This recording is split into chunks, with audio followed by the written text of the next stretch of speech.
So guys, ito na yung ating microwave oven. So ito yung diniagnose natin na ang sira ay magnetron.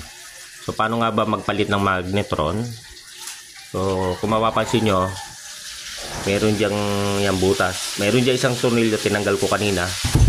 So pag natanggal mo yan, ang susunod mong gagawin is tanggalin mo ito. Yan, tanggalin mo yung dalawang yan. And then makikita mo dito sa taas, may cover yan na ganyan kanina.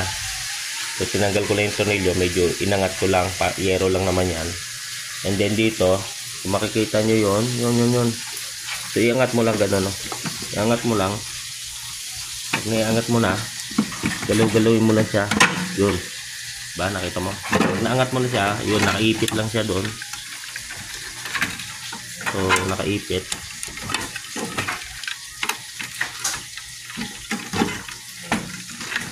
Ganun lang yung pagtanggal, ano.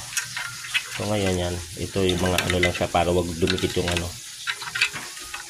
Medyo malikot ang ating pagkakalas. Ayan. So ganun lang pagkalas. Ito na yun. So ito yung sira. Yung grounded kanina, no. So ito yung nakita nating sira. Magnetron. So ito po yung ating papalitan. So ganyan lang pagpapalit ng magnetron, madali lang. Okay, so pag nakalas nyo na, ito ang order nyo.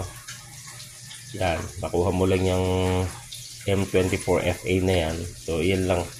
Kailangan kagaya yung sticker pag umorder ka. Pwede mo order sa Lazada or sa Shopee. So yan, ganyan lang guys, pagtanggal na ito. And then pag natanggal mo na, tanggal mo yung tornilyong yan, nag-iisa, kasi babalik mo yan sa darating na pyesa. Okay, so ganun lang kadali po. Kung magnetron na sira, ganun lang kadali magpalit. Okay guys, salamat.